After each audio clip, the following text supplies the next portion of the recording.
We broke the idea of growth goals into a few different categories. So the first being goals you make for leads and customer acquisition, and the second being goals you make for customer retention. Those two goals combine into the end result of whether your company is either growing or shrinking in customers. You're listening to the Bug Bucks Podcast, hosted by Alan Draper and Eric Bassett.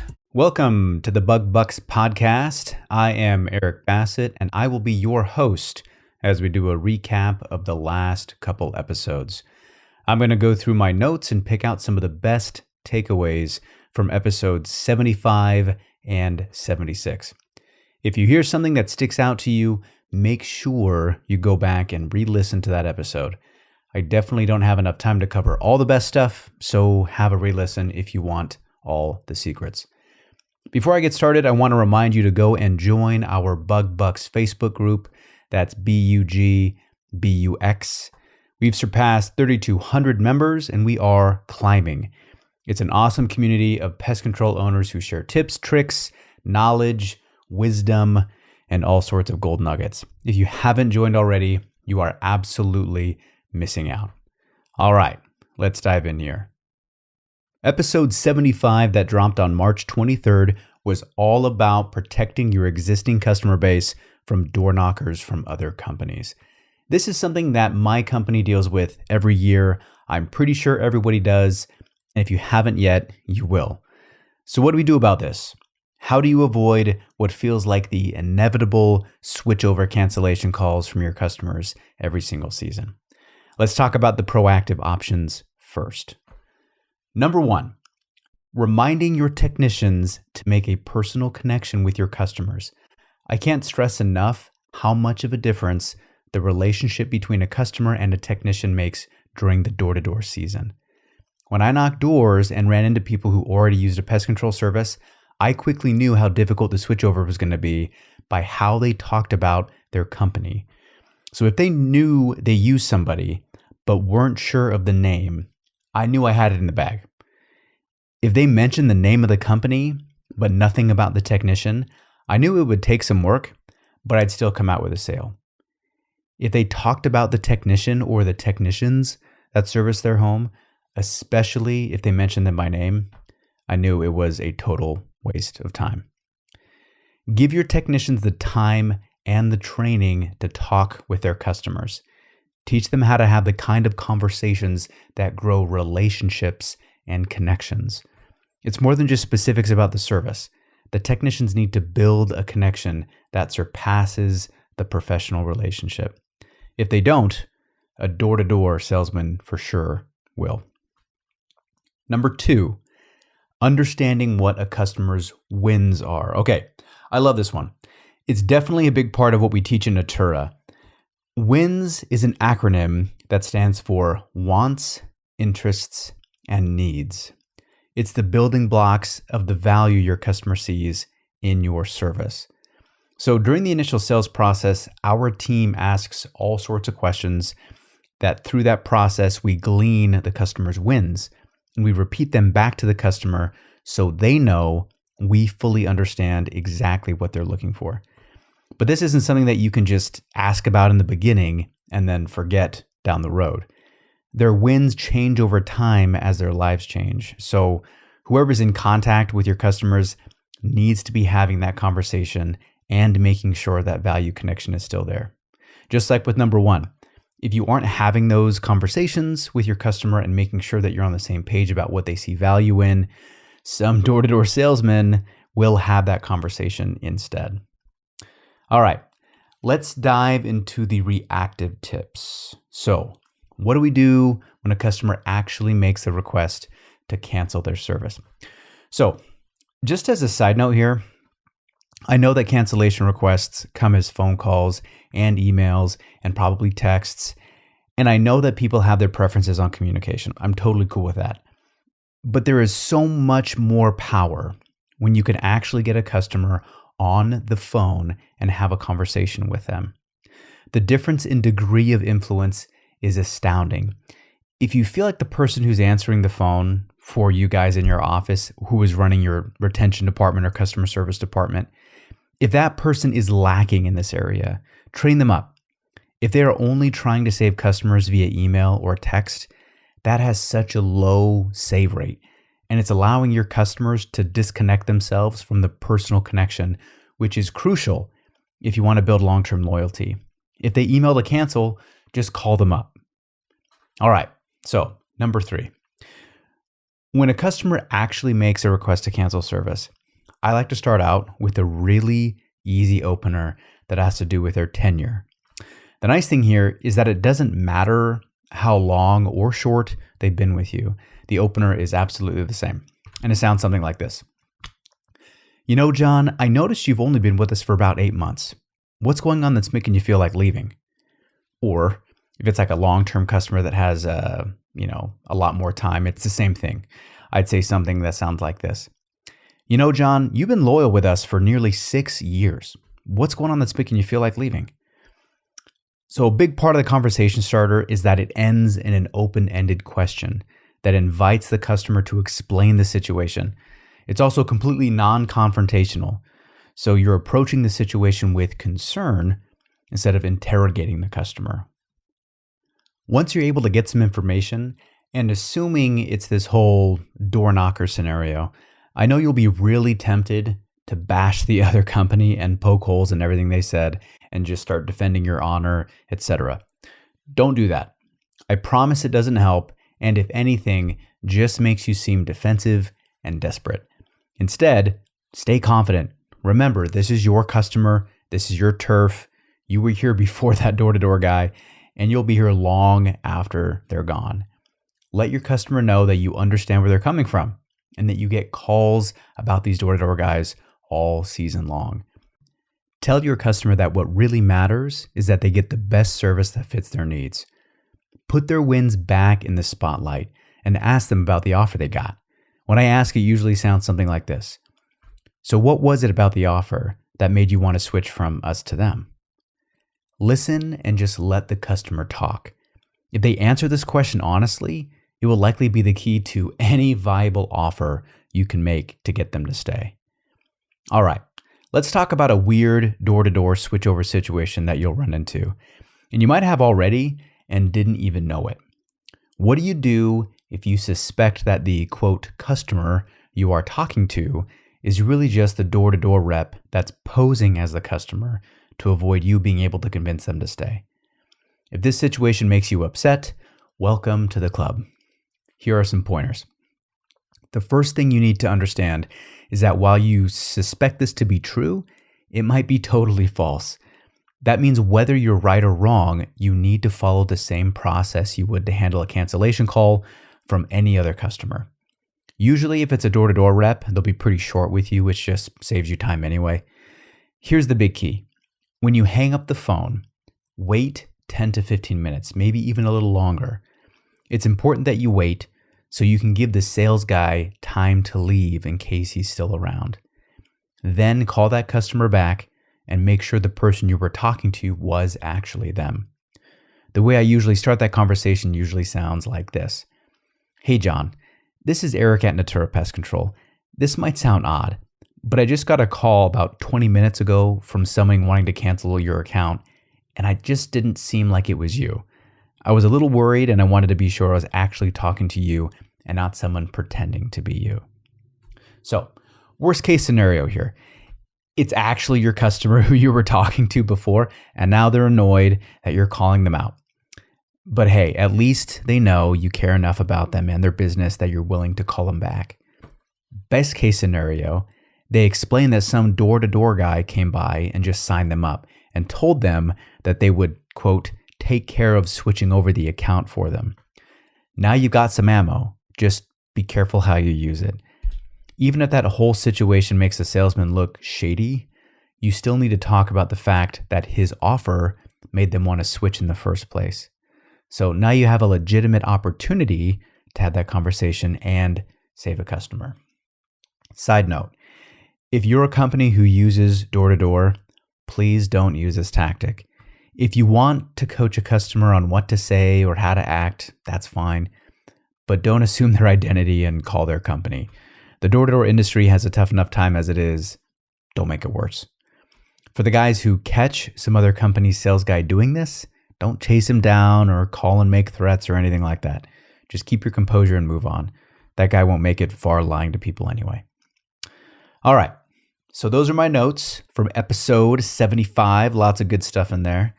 Make sure to have a listen if you haven't already. And even if you have, it's definitely worth listening to again. Can't have too many arrows in your quiver when it comes to saving customers, right? Let's dive into episode 76. This one dropped on March 29th, where Alan and I chose some recent questions from the Bug Bucks Facebook group to discuss.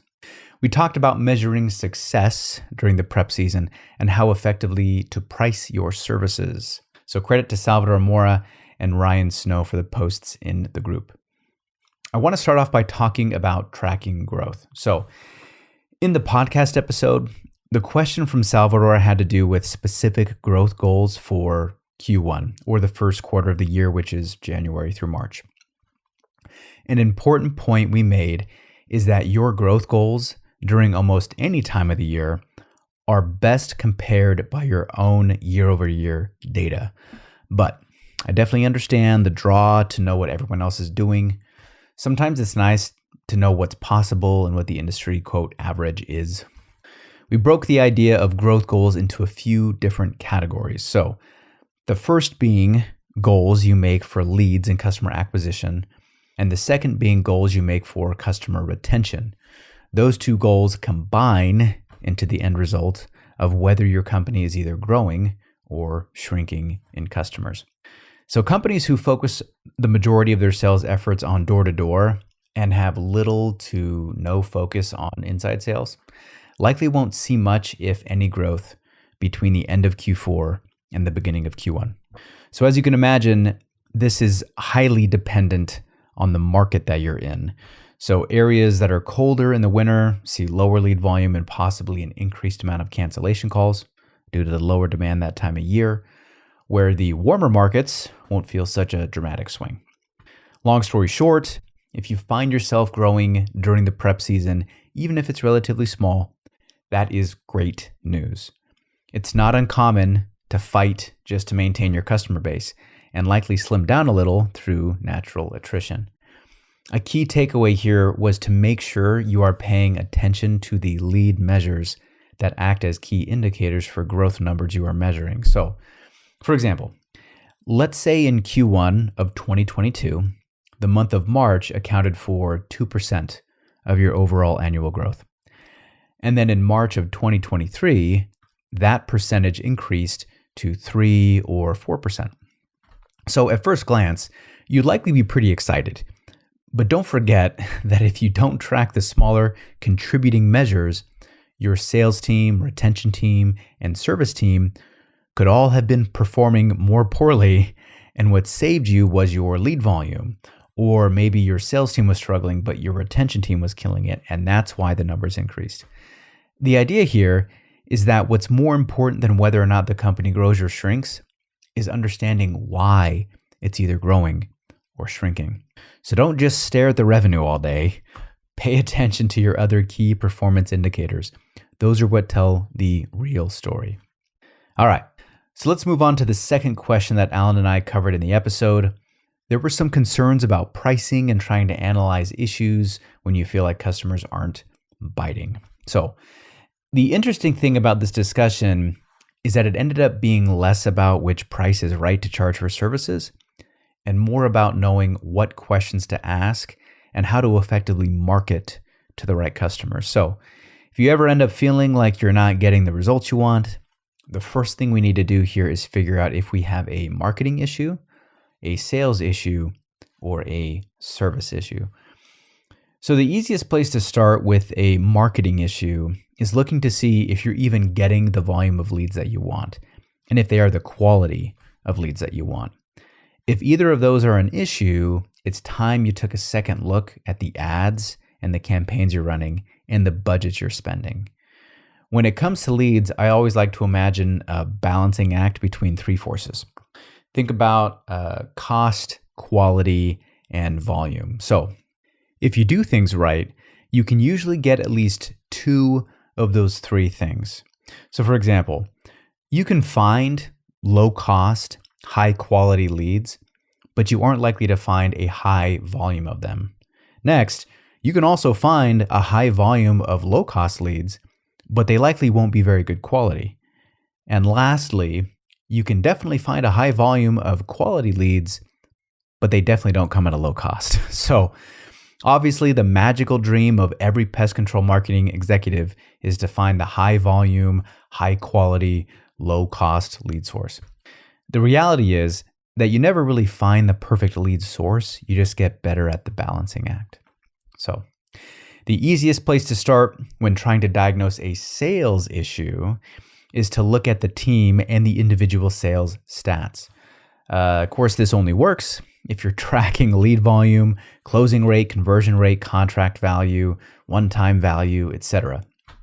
If you're not tracking the data, the best info you're going to get from your sales team is their gut feeling on how things are going, and the degree of variance on how accurate that is not something you want to rely on. So track the numbers and pay attention to the month-over-month and the year-over-year data. All right, finally, we've got the service issue situation. So maybe your sales team is closing sales, and those sales are having to wait to get serviced because you're low on staff, or an improperly trained technician didn't perform the initial service properly, and now your new customer wants to cancel. Maybe the customer service team was too busy to answer their call and forgot to call them back, and now your new customer is having second thoughts about you. The list goes on. And companies easily overlook the gap between the sales process and the service or the delivery process. And it's honestly a tough one to follow because it's not usually anything that jumps out on you on a P&L or on a monthly marketing report or a widget on your dashboard. It's something that only gets noticed if you have dedicated management staff or you are around to keep an eye on it. So let's talk a little bit about pricing. What's too high? What's too low? Does it matter? Of course it matters, but maybe not in the way that some people think about it. So perceived value is something that I think the pest control industry really seems to struggle with. And I think it has a lot to do with the fact that what makes the difference between noticing the value of a high ticket company versus a low ticket company are actually kind of hard to see. So let me give you an example. If someone was in the market to buy a car and they saw that they could get a brand new Hyundai for like $25,000, and they also saw that they could buy a Maserati for $85,000, they wouldn't be confused by the price difference because the difference in quality is already obvious. It's already common knowledge, and they know that those are two completely different classes of vehicles. And Hyundai and Maserati both know that they attract two completely different kinds of customers. You don't hear about people trying to price match the two cars or Hyundai customers complaining when they hear the Maserati price. The reason why pest control companies struggle with this is because the difference in value between companies is not obvious to the typical consumer. The value has to be explicitly expressed. The only things that truly matter in sales is whether or not the value that your product or service delivers outweighs the price you charge and whether or not you can actually deliver on the value. Each customer has their own unique set of qualifiers that they find value in. It's based on each customer's perspective. That's why it's called perceived value. So find a price that you feel is adequate for the value you deliver that provides a healthy profit margin. Focus on your customers' wants, interests, and needs, and grow your reputation as the company that's worth it, regardless of whatever price you charge. Okay, I gotta move on. Otherwise, I will be stuck in the black hole of price versus value forever. So this whole episode was an awesome one. I am a big fan of answering questions from our listeners and from our Facebook group members. If you guys are members of the Bug Bucks group, you probably noticed that my comments on posts are a bit lengthy. Being long-winded is an absolute vice of mine, so when I get the chance to just openly talk about group posts on the podcast, it actually saves me from having to burn my thumbs off typing a comment. But honestly, I doubt my comment length is going to change anytime soon anyway. So, oh well. All right, everybody. That's your Eric Bassett Bug Bucks recap on episodes 75 and 76. Thank you for listening in. And again, if you haven't joined the Bug Bucks Facebook group, I promise you are missing out. Tons of great content in there, awesome people to connect with, just a solid community of PCOs. Those members and the listeners of this podcast are what make doing this worthwhile. So a big thank you to you guys, as well as all the people behind the scenes who do all the heavy lifting, Hunter, Becky, and of course, Alan. Big thank yous to you guys too. If anything in this episode stuck out to you as something you think could help a friend, a business partner, or employee, please share it and leave us a review if you haven't already. That is the best thank you we can get from you. It's been great talking with you guys. You'll catch me on the next episode, and until then, keep building those pest control companies. If you enjoyed today's episode, please show your support by subscribing and leaving us a 5-star rating. Thank you, and we'll catch you on next week's episode.